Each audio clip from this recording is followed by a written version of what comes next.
think we'll do this. Sure.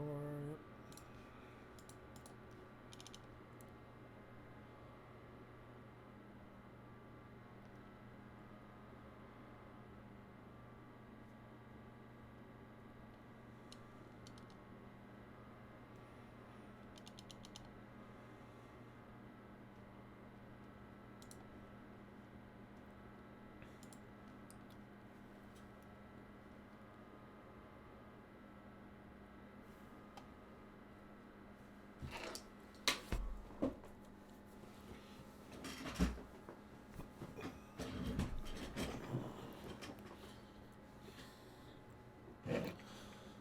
Good morning, everybody. Welcome.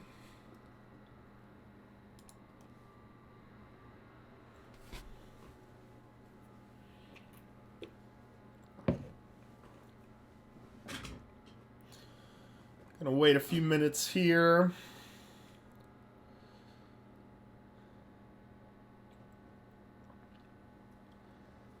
While we get some more people in the stream.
All right, that is the start of class.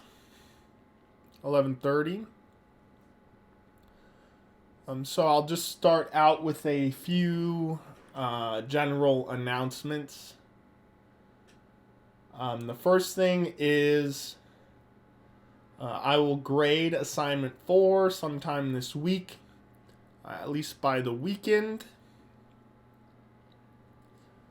So be on the lookout for that. I know that assignment was... it was just a lot of thinking involved. The actual pointer part of it was only involved really in main. And some of those functions like move may have got a few of you. That's a great example of some things that we have to think about in computer science sometimes. And I did post kind of a solution in there. If you did not get, parts of the game working, such as the count for the silver peg being correct, you will not be deducted too many points. The main purpose of the assignment was to avoid memory leaks and to work with your pointers correctly. So most of the points will be allocated towards kind of your manipulation of save game and current game. Once again, if you didn't quite get the actual game working, don't worry about that too much. And then there's 2 more things I'll say. We don't have an assignment this week. There's a test on Wednesday. And so we're going to be reviewing for that today. Next week we'll start virtuals, and we will have an assignment for that. I'm going to be making that assignment a little bit smaller. So just be on the lookout for that. And let's just talk about the test for a little bit. If you've got questions, you can throw them in the chat. Right now, all of the CS202 instructors are kind of having, I wouldn't say a debate, but rather a discussion on how this test should be held. And I know I already told you how it was going to work. There may be a small change, so I just want to throw it out to you guys. So first off, the test will be on Web Campus, and it will be during the allocated time, which will be 11:30 to 12:45. So you have 1 hour and 15 minutes to complete it.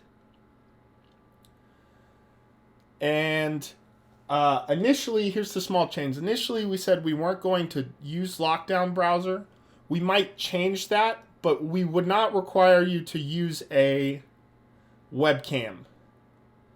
And I'll just give you the example of that so you can understand where we're coming from. Is that there will be some questions on the test where we ask you what the output of some code might be. And we really don't want you to just like kind of copy paste that code into an editor and run it.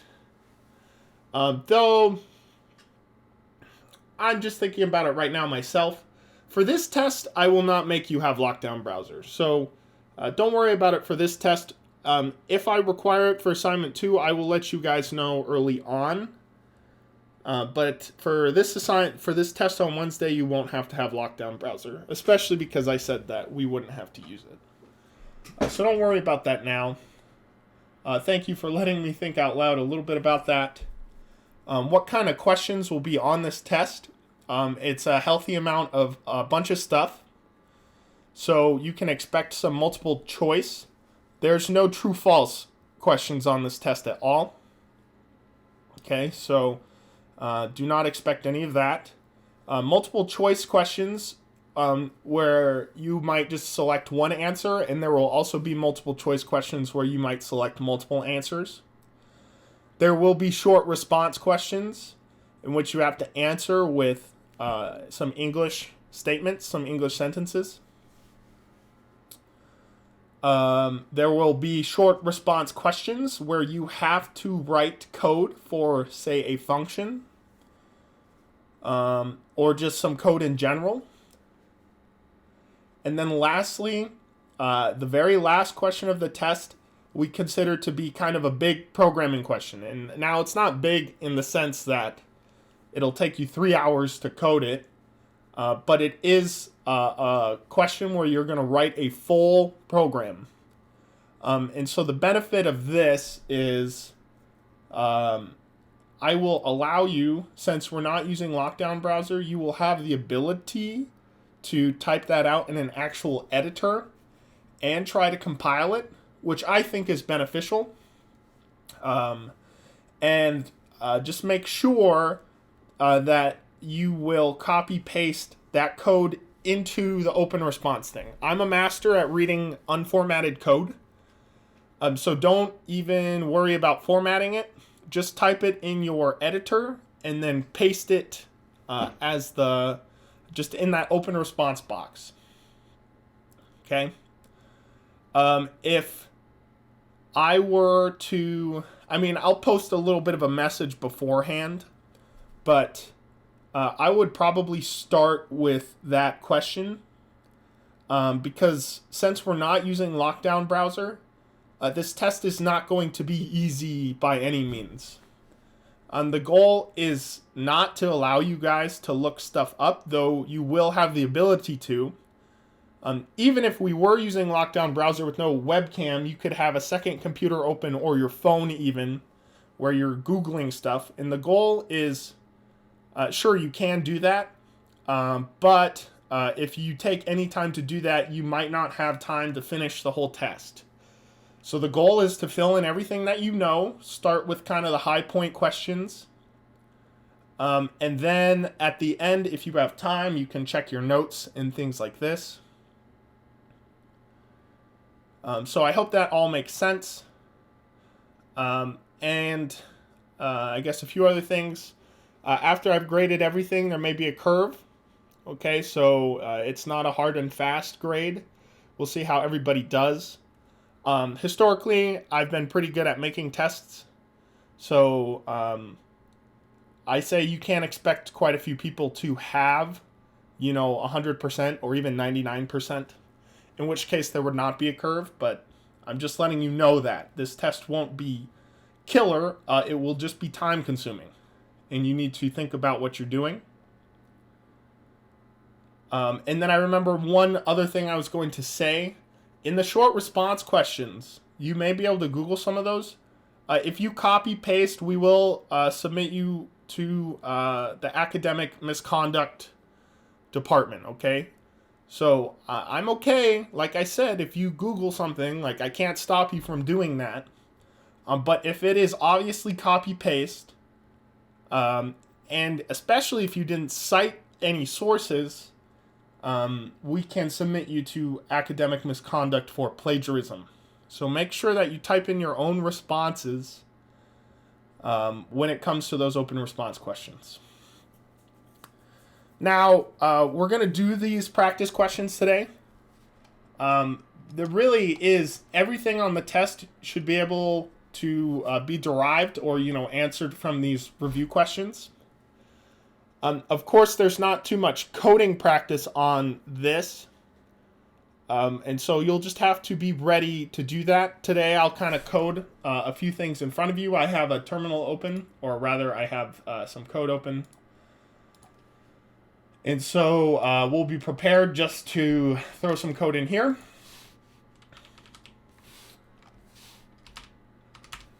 And I'm going to ask for a little bit of chat. So whenever I ask one of these questions, if you know the answer and you want to type it in, please do. I would like this to be as interactive, so I'm not just reading off this paper. Right, yeah, go ahead, get started, even if you can see it before, right? So, yeah, we'll go ahead and get started. Just stop me if you have any questions about anything I said. I'll just quickly reiterate, no lockdown browser is required. Just be prepared, 11:30 a.m. on Wednesday. Also, I will be available during the test to clarify things. You can't ask me for help, but I will clarify things, especially if there's a question on there that's a little wonky, which I plan there not to be, so... Yeah, we'll get started here. So the first thing and the only really thing you need to know for function overloading is what is it? And it's functions that have the same scope, that is correct, the same name and different parameters. Seabay asks, will short answer have to include stuff like using namespaces, STD, and stuff like that? The answer to that is no. The only thing that will be required is in your full program at the very end, you'll have to include IOStream. But that's the only thing that you'll have to include. The question will be specifically designed so that you don't need libraries. Though if for some reason you feel like you need to use a vector, I mean, I wouldn't deduct you if you wanted to include that library, but the question will be designed so that you don't have to use headers. Just IOStream. Okay, so make sure you know what this looks like, all right? I think there's some code on Web Campus that shows you what that looks like. So now let's get into classes and data abstraction. Now there are a few things on here that I haven't talked about before, which is totally my fault, but I will be uploading the answers to these questions anyway. And they're just easy stuff that I kind of didn't cover, such as what is an ADT. But we'll go over that. So can anyone tell me what the difference between a struct and a class is?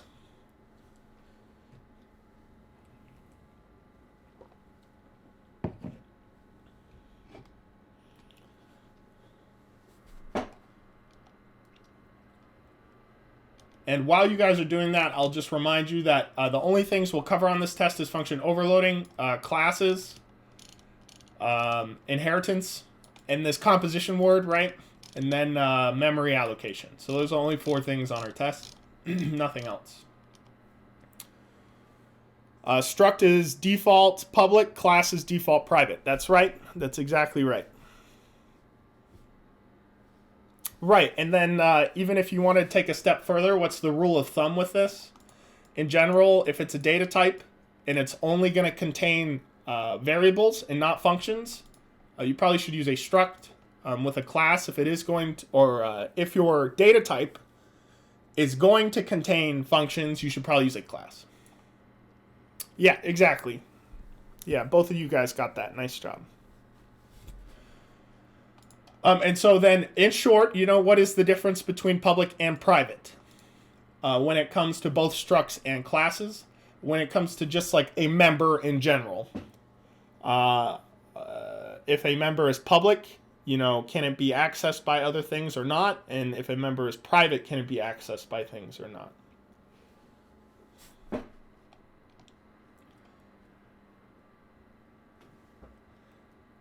And even if you're reading ahead here, you can just like throw some stuff in here. Yeah, so let's see. Peter says public access to everyone, yes. So public accessible members are available to everyone. Private is only by the class. Exactly. That's completely correct. Well done. This one should be easy. What's the operator used to access members of a class from a static variable? Now, not to be confused with a static member variable, right? And not to be confused with a pointer. This is just like, let's see here. So, yeah, let me see.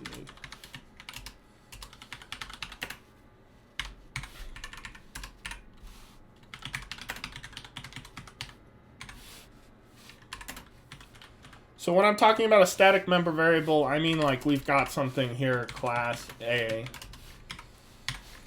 And down here I declare A. This is a static object. So what I'm asking is what is the operator to access a member out of this object? Now, yeah, there could be 2. Red Rose, I'll give that one to you.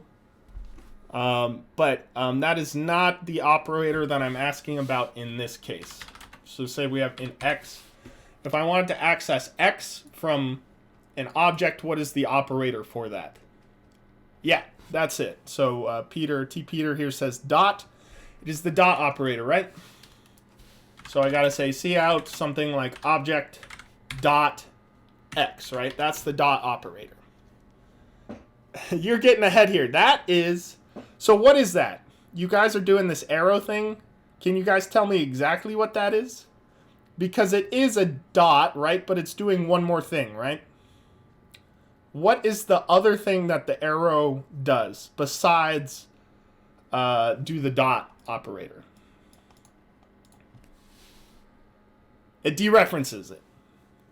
Yeah, it dereferences the address and then it uses the dot operator, right? It dereferences it. So we'll talk about that arrow as we get down, right? It is the dot operator for an address. I like that. Aaron kind of put it nicely. The arrow is a dot operator for pointers. But this is a static object. Remember, this is just a static variable. And so we just use the dot operator here. Okay, so this one is fun, right? What are some classes? Let's just say 3. What are 3 classes that the standard template library has that we've all used before?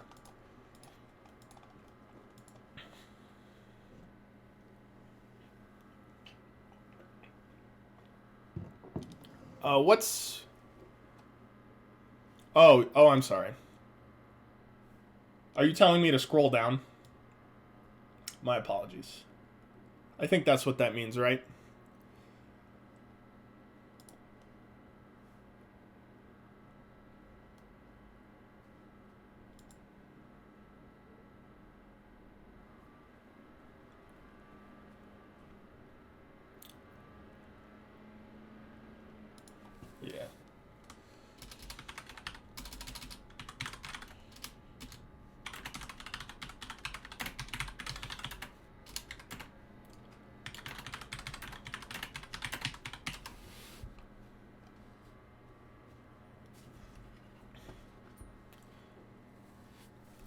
We're having our daily connection problems. This always happens, right? Right around noon. We'll give Cox just a moment to figure out what it wants to do.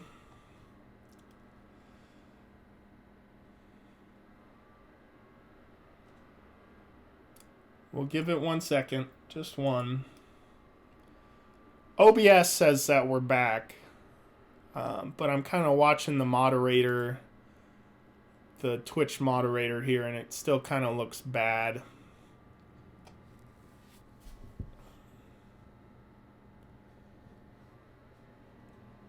Are we good? I think we're okay to keep moving. So, yeah, Red Rose says it's back. A few other people say it's back, so we'll keep moving. If you have more problems, let me know. But I think that should be our only issue for today.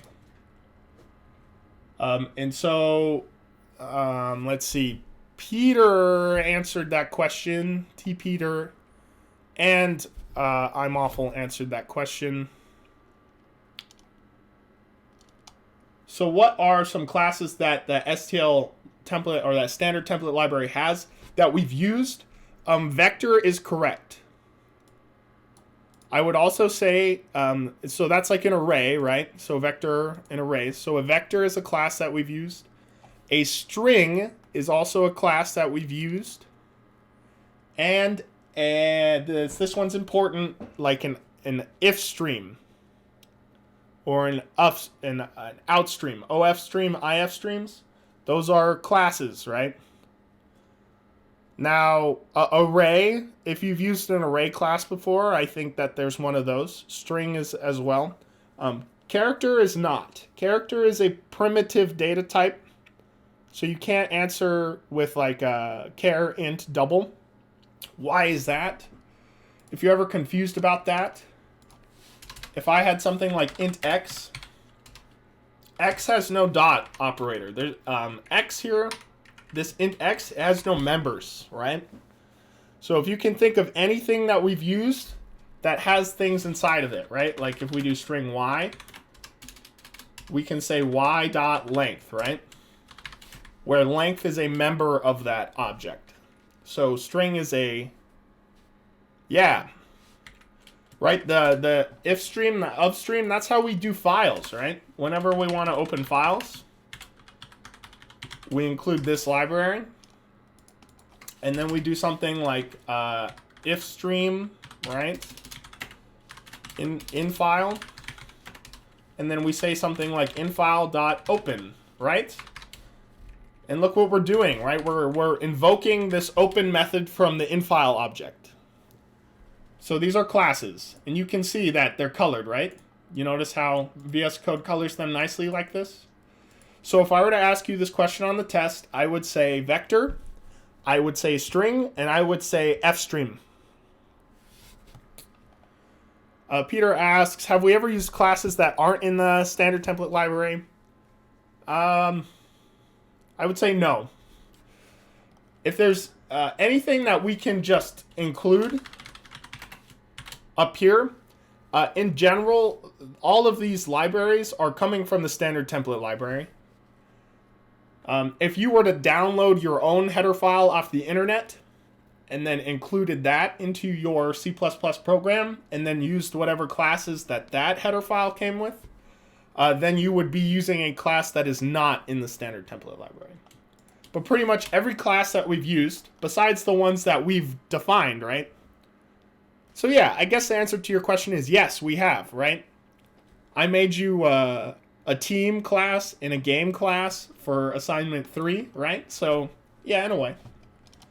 Hopefully that makes sense, though. So we'll keep going here. Why would we have const defined for a member function, right? What does that tell us? If I say something like void print a const, what does that const tell us?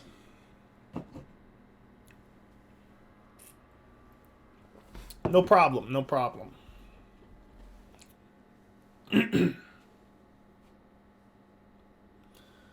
It won't change. Yeah, that's kind of correct, but what is it in this case?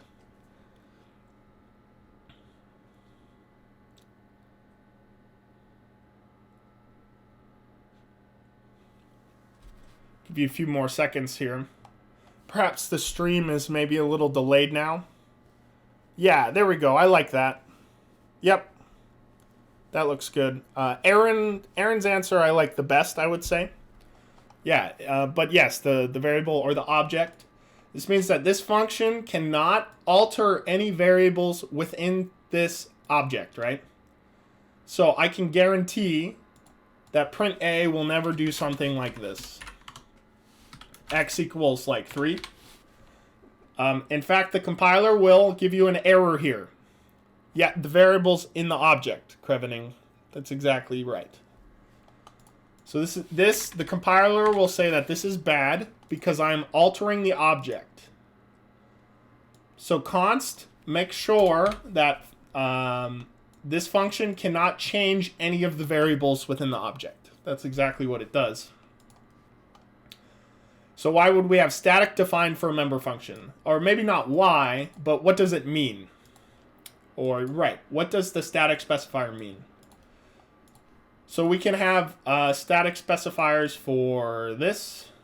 We can do, I don't like this one, but we can have a static int object count, right? And we can also have a static void print object count. Yeah, I like that. Yeah, that's better. So it says, first, applies to all instances of the class, like a shared variable. And that's probably my favorite one. This is shared, right? So for all objects, I can make an object 2, an object 3, an object 4. Each of these objects has their own X, and they have their own print A. So there's 4 different X's here and 4 different print A's.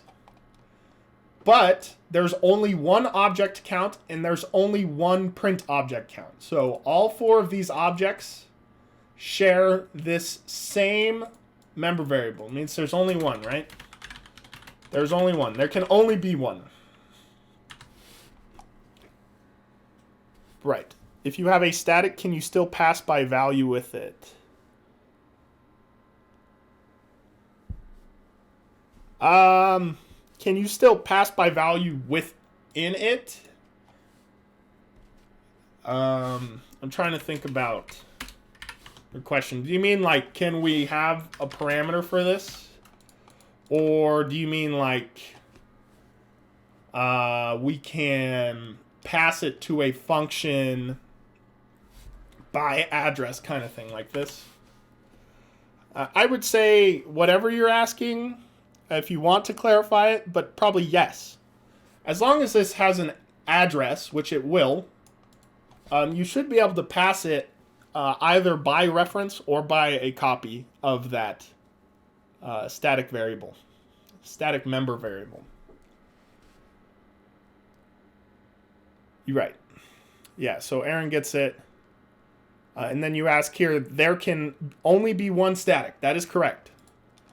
That means that all 4 of these objects have this object count, right? Now, we'll go a step further, and I'll kind of go back here to Red Rose. What he said up top is, if I wanted to access the static members, there's 2 ways we can do it, right? So there's one way in which I can say object dot object count, right? So I can access this static. Whoa. I can access this static like this. But is there another way that we can do that? Is there another way that we can access this static variable outside of that class without using the dot operator?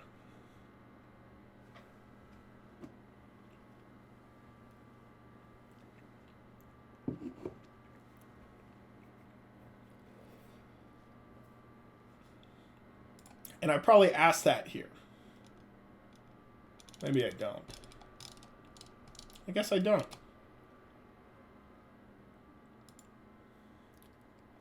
Right, yeah, there you go. Is that a smiley face? Is that like an alien smiley face? Yes. Okay, so we'll go one by one here. I read too fast, I know. We can also access it with the scope resolution operator, right? So in order to scope resolute, I need the name of the class or the name of the scope, and then I type my 2 dots, right, for scope resolution, and then I'll say object count. Now recall that this works because there's only one. There's only one of these object counts for all 4 of these objects. So all I need to do is go inside of the scope and reference it. This is better because it makes sense. It makes more sense than this. This kind of implies that object has its own object count, which is not correct. So this is kind of confusing in a way, and so I don't like to do it that way. Krevenings asks, can access from any instance of the class, right? And that is correct. As long as it's public, we can access any of these static members from any object, just like this. But they would be the same. They would be 100% the same. I could say object 2 here. And these would be exactly the same. Isaac asks, can you only do that for static variables? That's correct. See, because if I did this, if I said x, it's going to say, what x am I talking about? Which x are we talking about here? Are we talking about object 1's x, object 2's x, object 3's x, or object 4's x? There's 4 of them, right? And I don't know which one we're talking about here, because it's not a static. But when we do this, we know which one we're talking about because there's only one. So hopefully that answers that question. And then I'm awful asks, so the scope resolution operator is preferred, and I would say yes.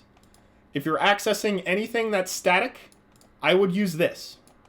This works, okay? I won't deduct you points for this, but it is confusing what this does. This is not confusing. This tells us that this is static.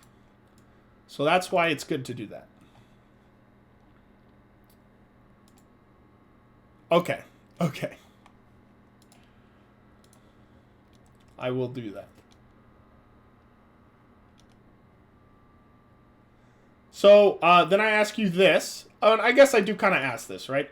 How do we define member functions inside and outside of a class? This one's pretty easy, right? And I won't ask for, I won't ask you to type anything in for this because it's kind of involved. But inside, I just have to add the brackets, right? I just have to add the brackets here. That's all you have to do. This is the simplest one. And if I want to do it outside of the class, I need to do it with a scope resolution operator, right? So if I were to define this function outside of the class, I would copy it. And I need to put the scope resolution here. And then I need to give it the brackets. And then I'm ready to type in some code. But I will ask you guys for some participation here.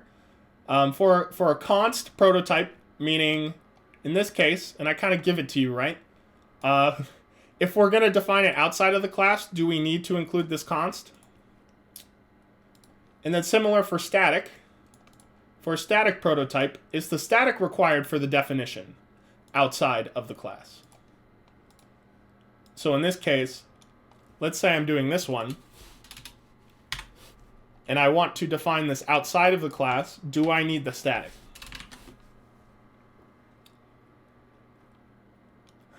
So no to what, right? I'm being confusing. For this one, yes, it's a no, right? So for const, I'm going to say this is a yes. Bring the const. It's required. But for the static, it's a no. For the static, we don't need to bring static. So no, leave static out. So remember that's important. Bring the const down here, and don't bring the static. And how do we initialize the static variable? I'll just remind you. It's exactly like this.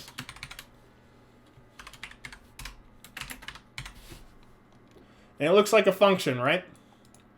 In which we're going to say the type. We're going to reference the value, or we're going to scope resolution into our class, and then we'll access that object. That was my next question. I'm getting ahead of myself here. How do we initialize static member variables? We do it outside of the class scope. And we do it like this. There's no other option. Okay, so for our class A, what does the constructor look like? And can there be multiple constructors for one class? Also, while you're at it, for class A,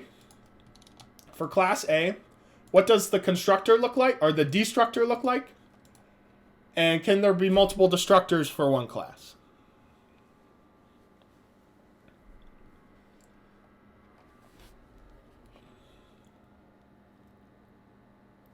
I'll put down my toothpick. That's probably kind of unprofessional. Name of class, yeah, that works.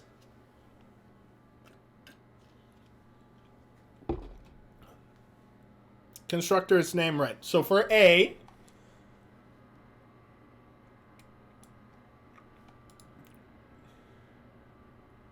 we got some. I asked too many questions at once, don't I? I'm just trying to move on here, but yeah. So let's see.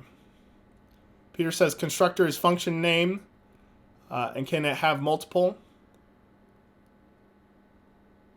Right. Okay. Crevening, I like, so we'll kind of stop. I would say Peter got the numbers right.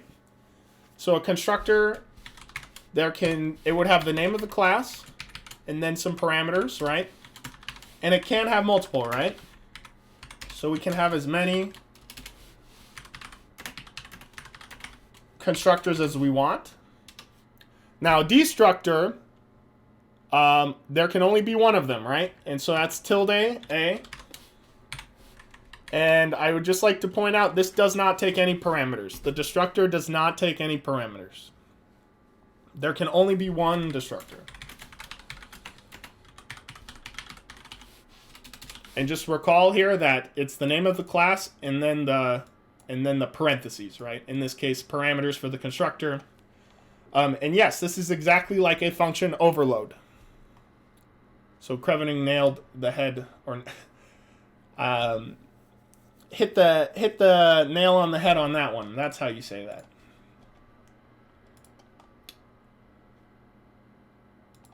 So that's it for classes. Let me actually jump down here. There's probably a few more I added. All right, so I added these. We might see them, and so I'm just going to give these to you.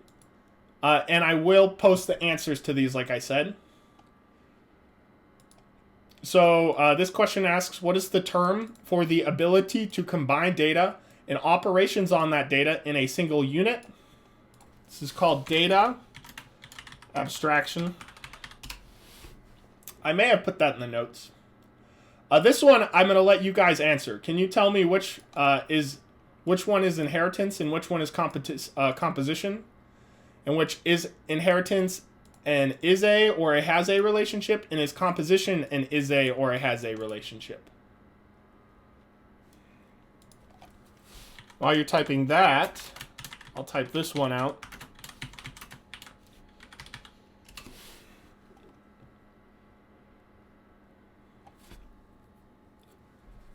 And I remember going over this one.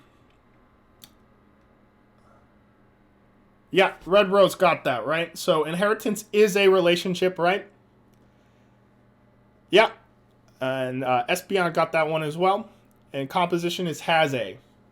So a car has an engine, or a whale is a mammal. Yeah. Awful, yeah. We're thinking exactly the same here. Right? So just remember this one. This is an easy test question. You're most likely to see this. And then I already typed this one out. ADT is just abstract data type. That one's an easy one. And this one I never called, but we should give it a name. So if a member variable is not static, it has a specific name. And so what we call this is an instance variable. So this is called an instance variable, in that every instance of the object has its own instance of that variable, right? So that makes sense, or hopefully it does. So that's it for classes. We'll move on down here to inheritance and composition. So I ask you, what is a protected member? And you guys can give me short term. You know, I know we're typing stuff out here.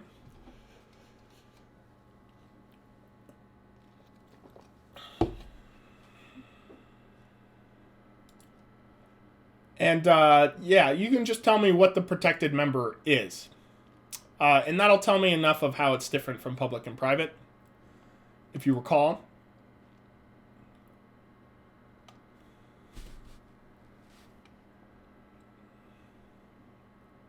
Right. Peter nails that one, right? So that's a protected member. Means that it is accessible to the class, and it is accessible to derived classes. So here in our class that we're doing, we have the protected keyword, and we put int y here. And so this is going to be accessible to any class that we derive from A. And so in this case, I'll just show you, remember how we inherit, right? We're going to say class B, and it inherits, let's say, publicly from A, right? And so that's how we inherit. Recall that. Right, and B would have access to this Y. B would have access to this Y. That's what that means. I just gave you the syntax for inheriting. We're going to skip this one, right? Check the notes, or I'll just say it, right? What are the three types of inheritance? Public, private, and protected, right? And what are the differences? And so if you go back to the notes and look, this is kind of when we're talking about the super private kind of stuff, right? So when we inherit publicly, from base class to derived class, anything that's public or protected in the base class will stay that way in the derived class. Anything that's private becomes super private in the derived class, right? With private inheritance, anything that's public or protected in the base class becomes private in the derived class. And private members in the base class become super private. Once again, check the notes, right? I'm just going off the top of my head here. And then protected, anything that's public or protected in the base class, it will become protected in the derived class. And then private is the same, right? Anything that's private in the base class will become super private in the derived class. What is a function override, and why is it different than a function overload? And short answer is fine here. Specifically, function overriding happens only in inheritance, right?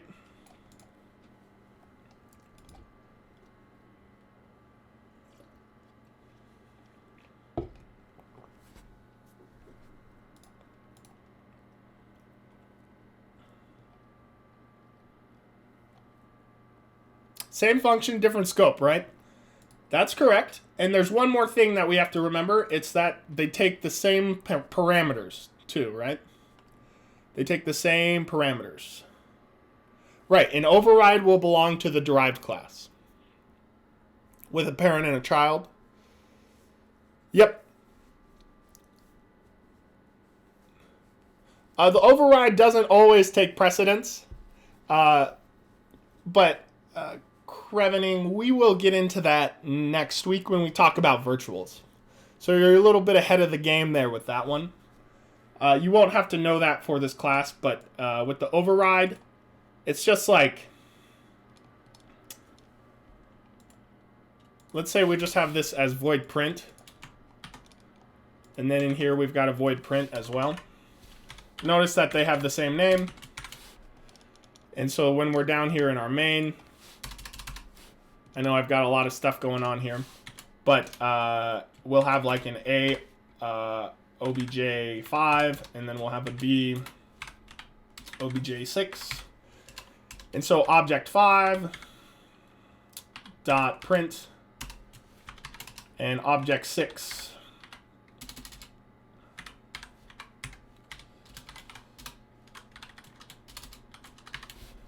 In this case, this is the override, right? And it's going to be called from B, not A, because object 6 is a B. It's a B object. Same function, different scope. I'm totally okay with that. That's a great way to put it. Yeah. And then I can't even say that name, but WVN nailed that, right? That's exactly what we're talking about. So these are easy, right? 5 and 6. Are derived class objects also instances of base class objects? Yes or no?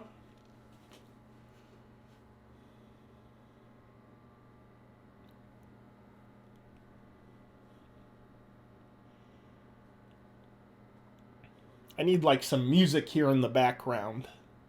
But then I'm going to get DMCA'd on YouTube, so maybe not. I'll have to find a DMCA free playlist. This is going back to the is a, has a stuff, right? 5, yes, 6, no. Great job. Yep, that's exactly right. So just think about the car. Think about the mammal and the whale example. A whale is derived from mammal, right? So a whale is a mammal, right? So derived objects are instances of base class objects, but mammals are not whales. It does not go backwards, right? So base class objects are not instances of derived class objects.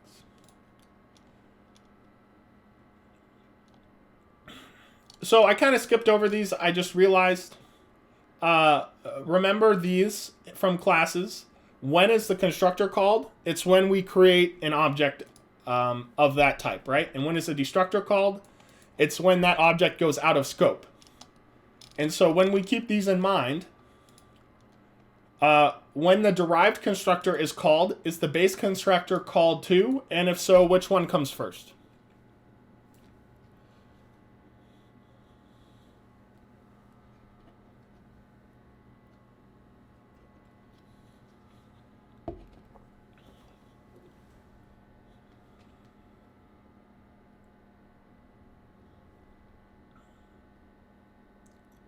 Yep, that's right.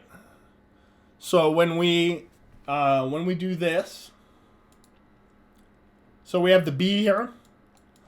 When we create a B object, the A constructor will be called first, and then the B constructor is called next. So that's the order of it. Now at the destructor, it's backwards, right? So down here, after we return 0 and B goes out of scope, the destructor is backwards. It's like a pyramid. So it goes A, B, and then at the end of its life, it goes B, A. So as soon as we go out of scope here, the B object destructor is called, and then the A object destructor is called. So it's backwards. Remember that. It's backwards for this. And then I ask you this. We'll just go ahead and do it. This one got a few of you guys on the assignment 3. How can we inline a base class constructor using the derived class constructor? This is important, right? So remember, if we're looking inside of our class A, and let's say I want to specify this constructor. If we don't specify a constructor, the default one is always called first. But let's say I would prefer it to be this one.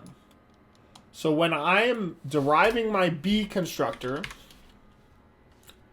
I will put this colon here, and then I will say A, and then I'll have to pass an integer here.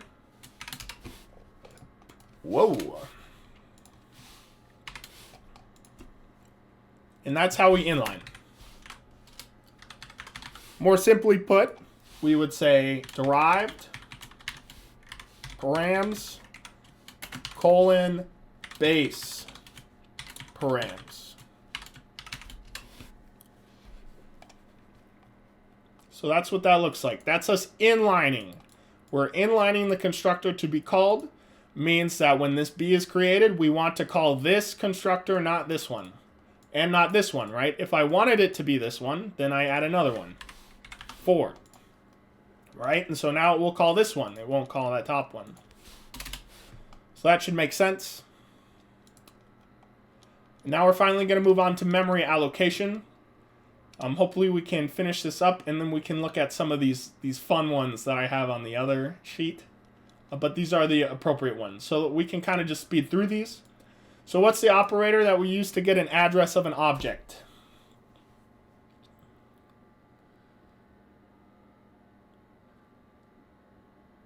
And also, if you're willing to, right, number 2, what is the operator used to dereference an address?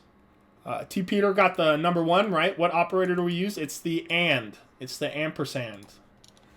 Right? So if we've got a pointer down here, if we want to dereference it, we're going to say AND pointer.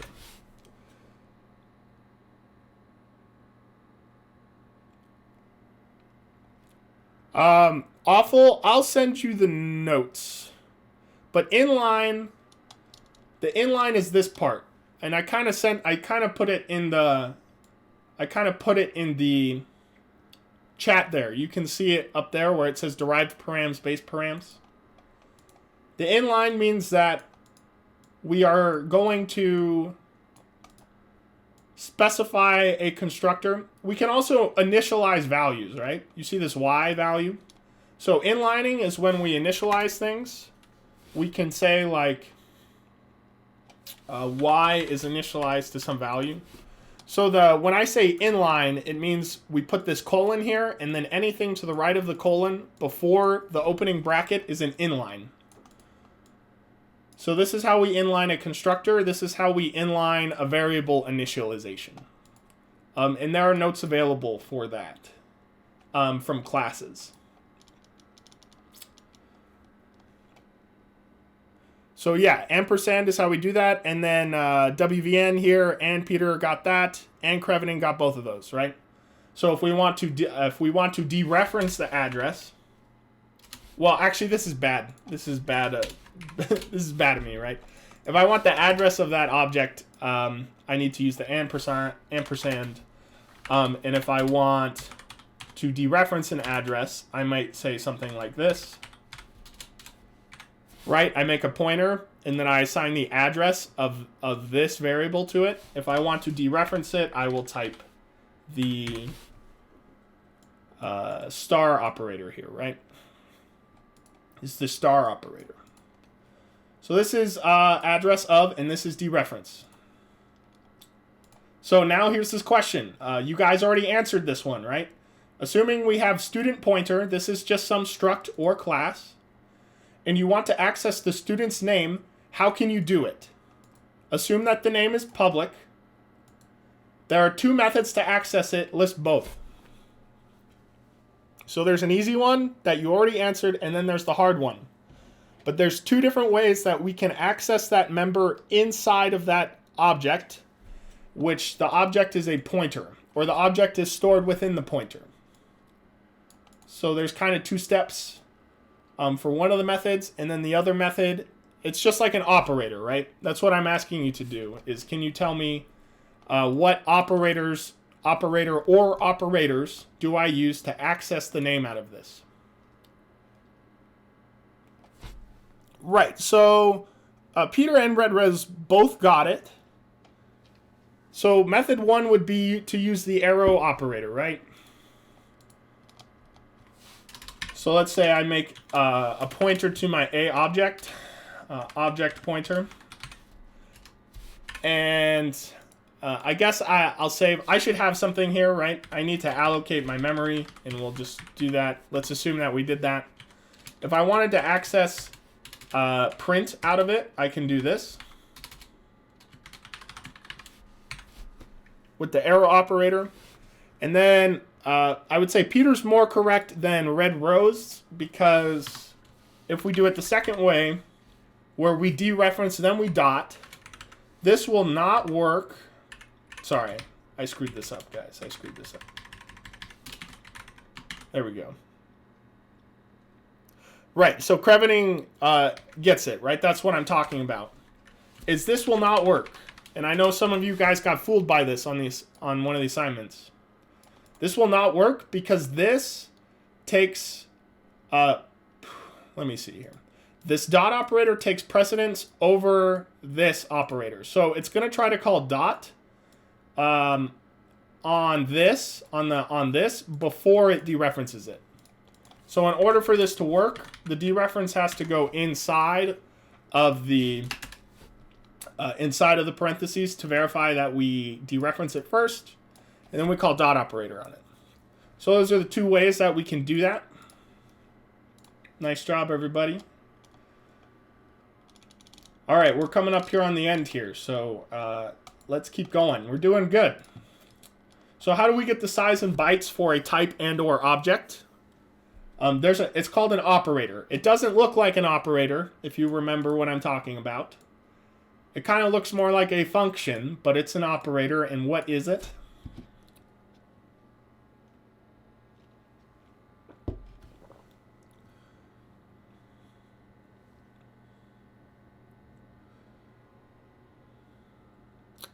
WVN gets it, right? And awful, very close, very close. It is size of. So what does that look like? That's when we'll say something like, what is the size of A, right? So it's the size of operator. How do we allocate memory for a single object using a pointer? And while you're at it, how do we deallocate that same object? How do we allocate memory for a single pointer, for a single object using a pointer? And how do we deallocate memory for a single object using a pointer? And we'll assume here that we're going to type it right in between here. We'll use our a object here. So new and delete, right? So if I want to do that, I'm going to say equals new a, right? If it's an int, right? If it's an int, I'm going to say is equal to new int, right? Remember this. And if I want to deallocate that single object, I'm going to say delete, not that one, not that one. We're going to say delete object pointer. So how we allocate, that's how we delete. That's how we deallocate. So now what about the arrays? Can you guys tell me, using a pointer, how do we allocate memory for an array of objects? And then how do we deallocate memory for an array of objects?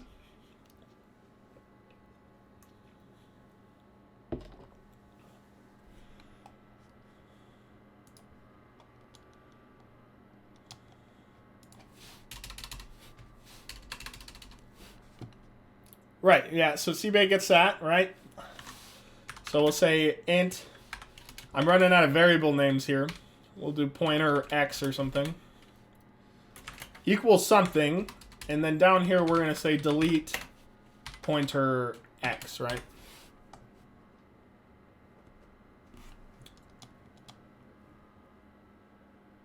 Yeah, and then red rose says how do we allocate it?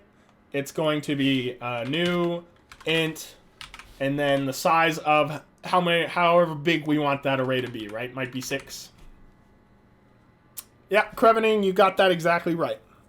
Very good, very good.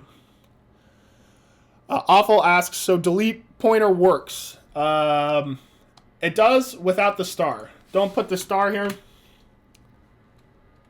I don't know what that does. But this works. Delete pointer. As long as there's an address in here. As long as there's an address in here that you're allowed to deallocate. You'll probably get in trouble if you try to do other stuff.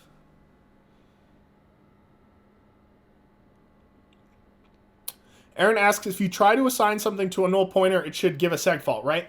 Yes. Now, I'll show you why that works, why that happens. If we say int, I don't know, g equals null. Now, this will work, right? That works because we're just going to say, hey, here's address number 3. You know, this can be converted to a hexadecimal address. But this does not work, right? And what's the main reason? What's the main reason that it gives a seg fault? It's because we dereference the null pointer. So I'll ask that question probably on the test. How do you get a seg fault? You dereference a null pointer. So that's why it would seg fault. So this seg faults. This one's fine. This is not fine. Because we're dereferencing it. Red Rose says, delete sets it to null automatically. I don't know. I know what delete does is delete will check to see if it's null. It will check to see if it's null. But it might not.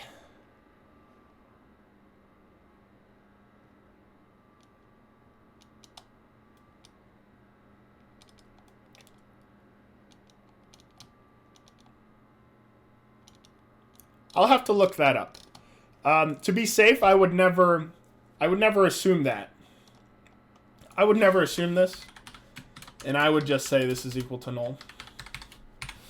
But the one thing that delete does do is if I call delete again on this, there would be no issues here. This would be an issue because it says, hey, I can't deallocate a null pointer. But this just assumes that we have an array of size 0. In this case, it's like, hey, this is null. This must be an array of size 0. This will work. This will say, hey, I won't deallocate it. This will give you an error, though. It'll say, hey, there's nothing here.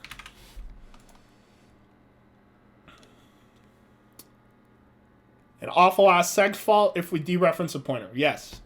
Your seg faults always happen if you dereference a null pointer. If you dereference a null pointer. Sure. So Peter asks, can you explain what the g equals 3 does again? Right. So g is a pointer. It stores an address. It stores an address. And so 3, this is 3 in decimal, right? What's 3 in hex? Might be 0x003. That looks like an address to me. So I'm just assigning address 3 to G. That's all I'm doing. Another example is if I were to do like 15 in decimal. If I convert that to hex, which it'll do automatically, it'll be something like F, I think. That's an address, right? So if I said G equals 15, I'm just assigning this address to it. You don't have to know hex for the test. Hex is a lot of fun, right? But that's all I'm doing, T. Peter, is I'm assigning an address to a pointer, right? It's just like doing something like G is equal to the address of probably object. I'll just do object or something. Right? I'm just assigning an address to the pointer. Yeah. But as soon as you dereference it, I mean, I should move this down here, right? This will seg fault. This will seg fault as long as G is null. As soon as I assign something to G, though, then it won't seg fault. So I need to clarify that. If I said G equals 15 here, G equals 15, or whatever, and then I tried to dereference it, it would probably work. So that's why I did that. So now I ask you, how can you access an array element from a pointer without using brackets? Let's say we have an array. I'll just give you the example.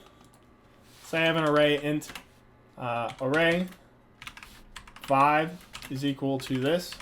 How do I access the 5th element in this array without using brackets? Say I want to get that 6 out of there. Can anyone tell me how I do that? Remember, array is already an address. So we don't have to worry about that being a pointer. Because it already is a pointer.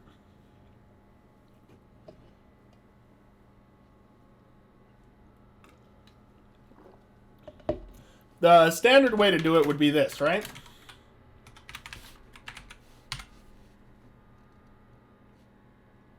WVN gets it. Yeah, and CBay gets it.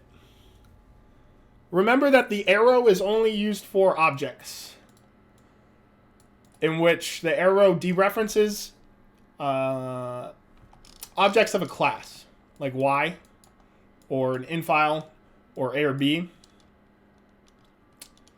The arrow is used to dereference it and then get a member out of that object. But in the case of just an array, all we have to do is dereference it at...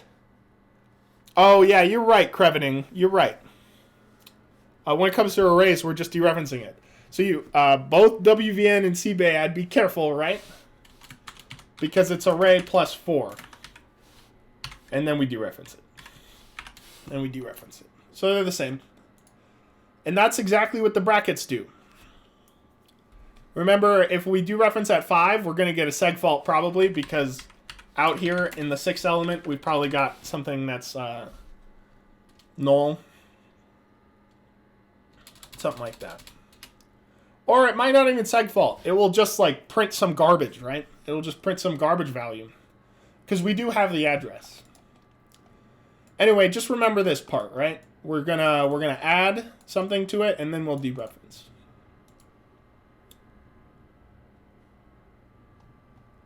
Red Rose, you could do that. Can anyone tell me what this prints? It's a good question. If I just do this, what does that print to the screen? And the array is up here, so you should be able to tell me, hopefully.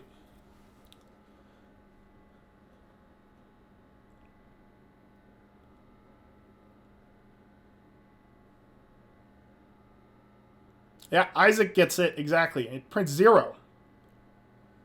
And awful, remember that we're dereferencing the address. So array is an address, and then as soon as we dereference it, we're gonna like pull something out. It prints 0. Why is that? Because these guys are stored in contiguous memory. It's like 0, 3, 4, 5, 6. So if we have let's say array is stored at 0x0000. It's stored at this address. Then what is 0? It's okay. Don't ever apologize. 0 is stored at this.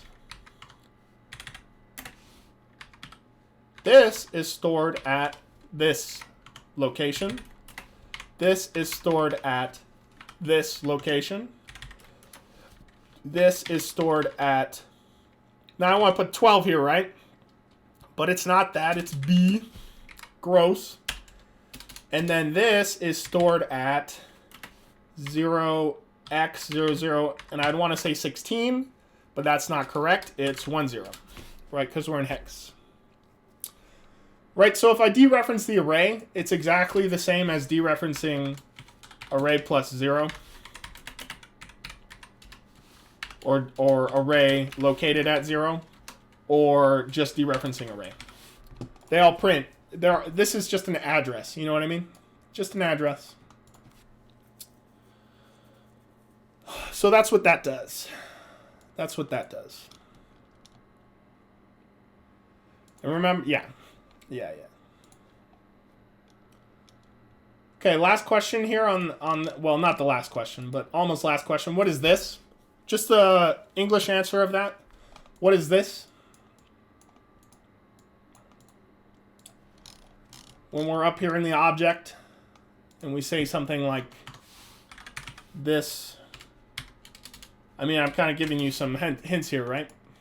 Say this Y.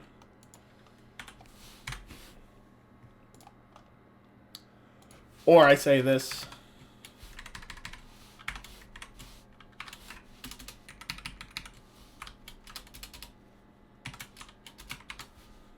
Gross.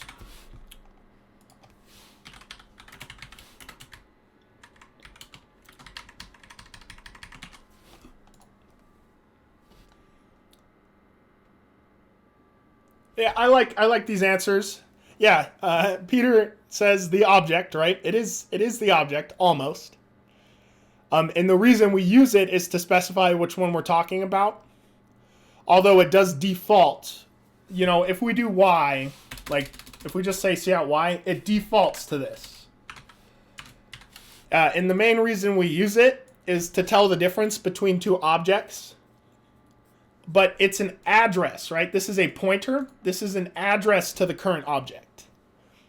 So I would say you all kind of got it, but I would say Crevening has got it the most. In that this is an address to the current object, meaning it needs to be dereferenced.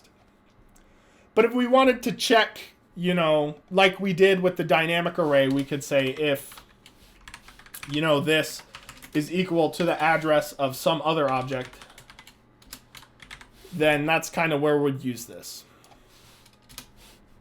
All you have to know for this test really is what is it, and it's a pointer to the current object.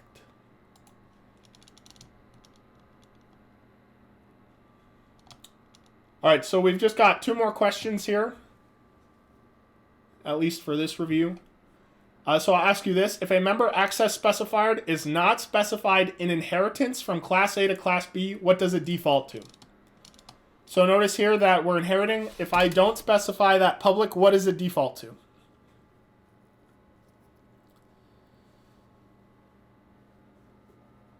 Meaning, of the 3, right? It defaults to private.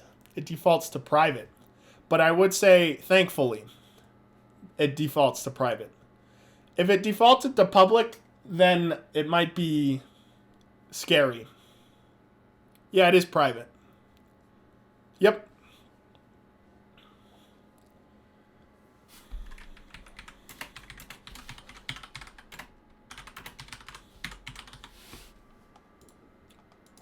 No worries on that. For the inheritance, yeah.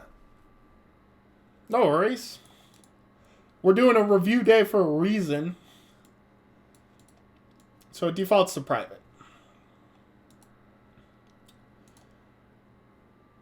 Okay, and then here's a kind of a difficult one. But we've done it before. So let's say, I'll just ask you here. Let's say in this print function, I wanted to call the print from A. Yeah, the goal of the review is to help for sure. And I'll even post the answers to these, so you'll even get more review out of it, or confident review, if you didn't follow anything we talked about.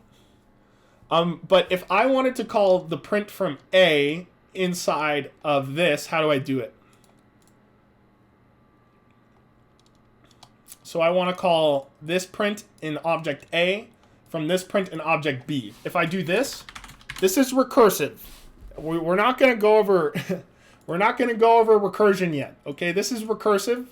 This will make an infinite calling sequence. We're not going to talk about this, but if I wanted to call the one in A, I swear you guys know it. We have to switch scopes. How do we switch scopes? Yes, exactly. Yes, exactly. Exactly. Nice job, everybody. That's exactly how we do it. That's exactly how we do it. So, hey, I want A's print. I don't want B's print. I got to go inside of A and call that print. Now, this is a little bit confusing, right? Because we're not using an object, but remember that this is inside of an object. This is inside of an object. So we would be calling something like b.print. You know what I mean? And then, so then which print are we talking about here? It's B's A's print. You know what you could do, though? Well, yeah. It's okay. We'll leave it at that. So that's how we do that. So we've got 2 minutes here left. If you guys have anything that you want me to kind of repeat, I will. Just real quickly, though, before we go, I'm going to pull up this final review sheet because there are a few things on here that you're going to want to familiarize yourself with. So if you go look in the Discord, I kind of tell you that on this sheet, there's some special stuff going on. Let me see if I zoom in. That didn't really work. So I said the additional review sheet is from the finals. And I just told you to kind of look at these questions. And then Red Rose asks here, what would be tested on the coding section? I'll give you an idea. I'll post a practice problem sometime today. Usually for coding, I'll be like, allocate this pointer, dereference it, kind of stuff like that. We're going to ask you to make a class. Things like that. I'll give you a few practice problems. But let's also look at the practice problems in here real quick. So here, look what I ask here, and I'll give the answers to these two. If I give you this code, I ask you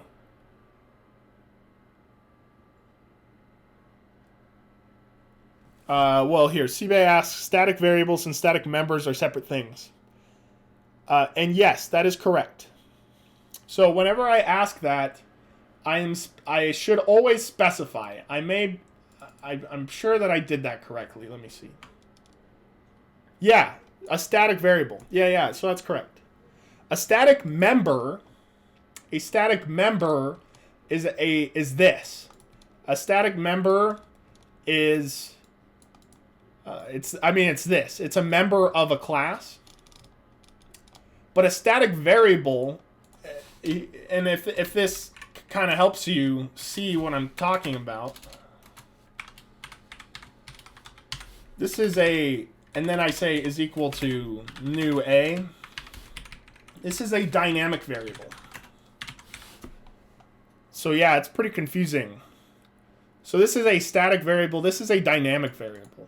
But when I say static member variable, it means we're talking about a member of a class. So yeah, it gets kind of whack, for sure. You're welcome. And so I'll post the answers to this, but look at this. You know, I'm asking you what's going on here. What's the other one I asked you about? 2.5. Okay, so I ask you to fill in a blank here. These are kind of good test questions that I might ask. Fill in the blank here so the code compiles. And then I kind of do 7 through 13. Skip over virtuals. Come down here. Okay, so you'll have to think about these, but I'll be available to answer these questions, and I will post the answer to them.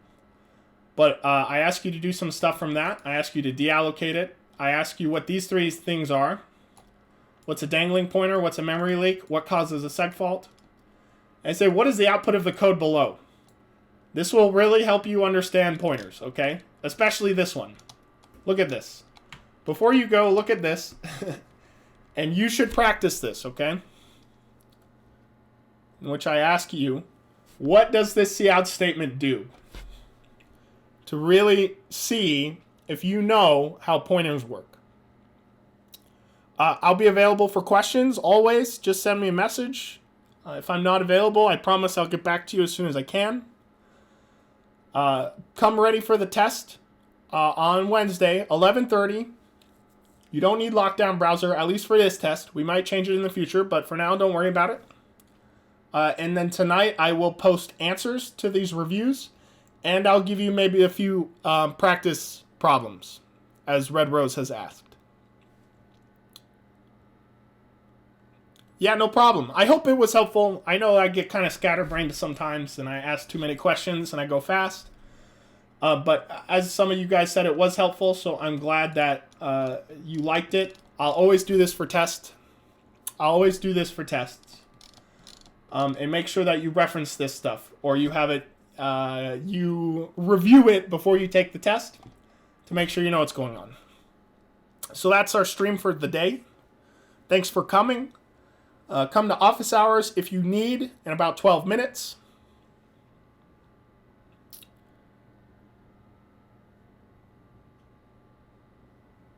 And yeah, thank you guys for the feedback. I appreciate it.